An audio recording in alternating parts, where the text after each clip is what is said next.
Hot Wheels are weird. From real cars to not so real cars to concept cars to questionable collaborations to not even a car at all, Hot Wheels are one of the most important toy brands in history. In fact, these $1 each toy cars are one of the best-selling toy brands in history. Kids play with them, adults collect them, there are thousands of different models to choose from with over 50 years of history and billions of them sold around the world. These things can appeal to just about anyone. With so many of them being made over many decades, the ideas can get a little far-fetched sometimes, but in order to understand how we got to this point, we need to begin where it all started. Chapter 1. The Industrial Revolution of the 1700s. 54 years ago, in the good old days of 1968, the company Mattel was cooking up a surprise. The Hot Wheels brand was created along with 16 of the first ever Hot Wheels, now known as the Sweet 16. Their main competitor at the time, Matchbox, was literally quaking because of how revolutionary these toy cars were. Matchbox was a company that focused on making realistic toy models of real cars, but Hot Wheels did something different. They focused on brightly colored paint jobs, exaggerated car features, and specifically designed the axles and wheels to be as fast and straight as possible. They were eye-catching, fast, and stylized. Not only that, but Hot Wheels didn't limit themselves to just real cars. 4 of the Sweet 16 are actually based on concept cars that were never mass-produced. The Beatnik Bandit was a custom car built by Ed Roth in 1960, the Silhouette was a concept car built by Bill Cushenberry in 1962, the Python was based on another car he built called the Dream Car in 1963, and the Dodge Dayar was designed by Harry Bradley and built in 1964. After a roaring success, Hot Wheels released even more cars in 1969. This new batch featured the very first Hot Wheel original designs that never existed as a concept beforehand. These cars would go on to influence the future of Hot Wheels forever. The Torero, Turbofire, Split and Image, and the Twin Mill. The Split and Image in particular was a very imaginative and popular design that was sold for 40 years straight until 2009. I actually own one of these, which is pretty cool. The Twin Mill, however, well, this car went on to becoming the most popular Hot Wheel car of all time, literally being the face of Hot Wheels to this day. The sleek, aerodynamic shape, the massive double engine in the front, this design was filled with wonder and took the world by storm. From this point on, the direction of the Hot Wheels brand was set in stone. The imaginative, bold, and futuristic designs were the key to their worldwide success for decades to come.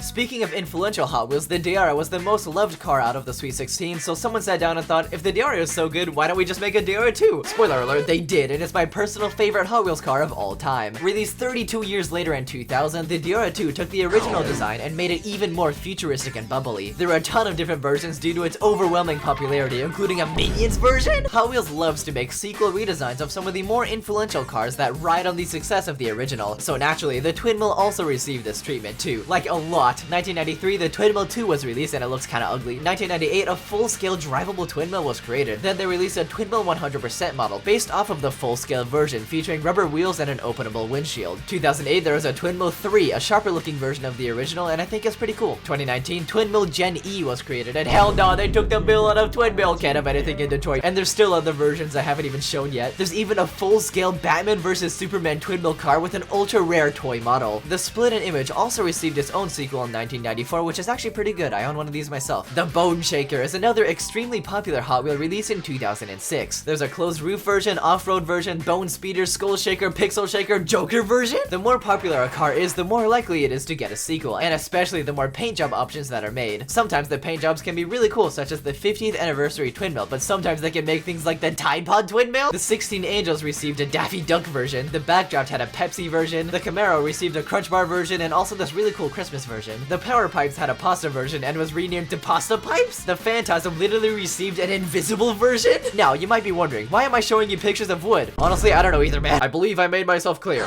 As Hot Wheels went on, the car designs themselves got even more absurd, such as the Saber car, which is so flat it can drive both normally and upside down. There's the Double Vision with an unrealistically massive engine and a literal hole in the middle. The Dual Fueler also has a hole in the middle and massive wheels. And there's the Pop Cycle, which has an entire room on the car with a bicycle inside. The Cyclops and Hypermite are cars that are almost taller than they are longer, which looks disgusting to me. Speaking of ugly cars, there's a line of Hot Wheels called Fatbacks, only sold in 2004, that features absurdly wide wheels. They look so unnatural that they actually caused Mattel a financial loss due to nobody buying them, so they were discontinued shortly after. For some reason, there's also a car called the Coupe Clip that has no wheels, no paint, and definitely no butthole since it feeds off radiation. Very rarely do they make cars with moving parts, but that extra bit of interactivity adds a lot to a design, such as the Split Decision that has openable doors on both sides. sides. There's the Whipped Creamer 2, which can literally be used as a fidget toy. There's the Mutant Machine cars that can bend. They actually made quite a few of these, and I think they're really sick. The Emoto car has a rotatable drum that shows different faces. The See Me Rollin' has a rotatable part in the middle that shows a different number on a dice. A design trend Hot Wheels picked up was the idea of turning random objects into cars, such as the Rocket Fire that's based off of NASA rockets, the Solar Reflex that's just solar panels with wheels, and the Tooligan, which has a wrench spoiler and a usable hexagon hole on the bottom. This trend led to some of the more outlandish designs, such as the Hot Tub, which actually kinda goes hard, not gonna lie. This car received a few different versions, such as the Halloween ones, which literally turns the water into cauldron goop. There's also a Clover car edition, and let's be real guys, they turn the water into beer. They also pulled a Bible moment and turned the water into wine for this other Christmas edition. Then there's a snowy version and this other Christmas edition, which is, all I'm gonna say is I really hope that's eggnog. The Carbonator, in my opinion, is one of the most genius car designs that fully utilizes its base concept. The bottom of the bottle is a booster, and inside the bottle is the engine, as if the soda itself fuels the car. The spoiler is where the real genius comes in, as the shape is actually a functional bottle cap opener. Originally, the soda bottle was meant to represent some type of Hot Wheel race juice, but they just kept making alcohol-themed ones like the Clover version or every single New Year version, even though their target audience is kids. The Roller Toaster is a giant toaster that also features a lever you can push that moves the bread down. The Hot Seat is obviously a toilet car and features a golden version and a version with a massive rat. The Sudster is a bathtub car with an alligator in it for some reason. I don't know, man. There's also the Bubble-matic that can actually be used to blow bubbles. The Donut Drifter is a donut car, and since I have donut in my channel name, obviously I had to buy these. The Donut Drifters were also sold in a Baker's Dozen package for girls, because obviously toy cars need to be separated by gender, am I right? There's also the Buns of Steel, which is a Bubger Hot Wheel. Ayo, Bubger 2 Collab, get up, microwave it.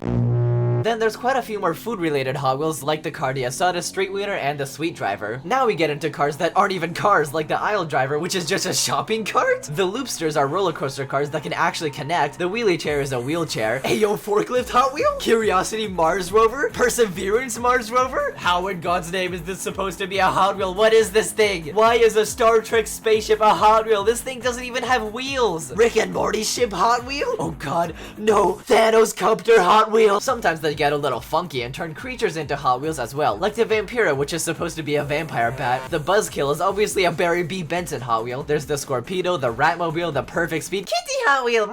The Turbo is a car. The Howlin' Heat is an car. The Shark Cruiser is Sharky Hot Wheel. Yippee! The Shark Cruiser then evolved into the Shark Bite later down the line. There's also like 4 different dragon-themed Hot Wheels. The Rodzilla in particular is pretty cool because the head can rotate. As the Hot Wheels brand grew in popularity and the packaging evolved from classic to new, it was time to start collaborating. Some of the more obvious collaborations were done, such as the Speed Racer collabs, where they made a Hot Wheel for every significant car in the 2008 Speed Racer movie. I quite like these cars, mostly because the Speed Racer movie unironically slaps. They also made a Batmobile Hot Wheel. Not just one, not 2, but around 30 different Batmobiles. There's so many goddamn Batmobiles, what the frick. Some of them are really sick, like the Golden Batmobile or the action figure version. There's also a Batpod bike with Batman riding on it. There's even some funny ones like the Hard-Nosed Batmobile or the Scooby-Doo Batmobile? What kind of combination is this? The Back to the Future DeLorean was obviously made into a Hot Wheel, and even the initial D Torino, but it's extremely rare. There were some simple collabs like slapping random branding onto already existing cars like the Cinnamon Toast Crunch car or the Lucky Charms car. Another obvious choice was collaborating with McDonald's. Since McDonald's Happy Meals always come with a toy, they did many collaborations where Hot Wheel versions were made exclusively to be a McDonald's toy. Sometimes they even made entirely new designs that were only ever to be sold as a Happy Meal toy. The Lightning Speed is one of the coolest McDonald's exclusive cars. It was a Happy Meal toy only in 1995, never to be sold again, which is such a shame because in my opinion it's a really cool car. The Double Cross is another McDonald's exclusive design that looks really sick but was only available as a Happy Meal toy in 1999. There were also a ton of Hot Wheel related products such as the Hot Wheels cereal from 1990 that has a really weird commercial. There's Hot Wheels fruit snacks, Hot Wheels Christmas ornaments, Hot Wheels plushies, Hot Wheels shoes, a literal Hot Wheels PC. There's also these extremely rare Hot Wheels Eggo waffles, which I could only find one singular image on the entire internet of its existence. I swear I remember eating these as a kid, but I couldn't find any information about them. There's also the Hot Wheels Pop-Tarts in the same situation. Only one singular image of these exists on the entire internet. If any of you remember these, please comment, because at this point I'm not even sure if these ever existed. Back to the toy cars, things get a little weird as the collaborations get even more far-fetched, as many big companies wanted a piece of that Hot Wheel clout. There was a Star Wars collaboration where they turned a bunch of Star Wars characters into cars. The Darth Maul design actually goes pretty hard, and the Darth Vader car was made into a full-scale replica in 2015. They turned Teen Titans Go characters into cars, they turned Overwatch characters into cars. The Genji one looks really cool. There's a Simpsons car, a Jetsons car, a Scooby-Doo car, and a Flintstones car. There's also Sanrio cars, which are pretty cute. What the frick, what the— I bought the Hello Kitty one online because I think it's funny looking. They turned Minecraft mobs into cars, which I think are actually pretty cool. I own the Ocelot one. Hell no, Iron Golem is forklift certified. They also just made a minecart into a Hot Wheel. There's also the SpongeBob cars, and holy frig, Patrick's design got no business looking that sleek, goddamn. POV, you going 60 on the freeway and this MF pulls up. Most of the Marvel cars go really hard. Wait a second, Thanos car, no way, it's Thanos car. Disney also had quite a few collabs, most of them looking alright. Look what they did to my boy Wally. I'm sorry, but the Thomas the Train car design unironically goes hard. I really want one of these. Hell nah, Fred Flintstone ain't too many Flintstone gummies, goofy cart. But slowly, the collabs got worse and worse.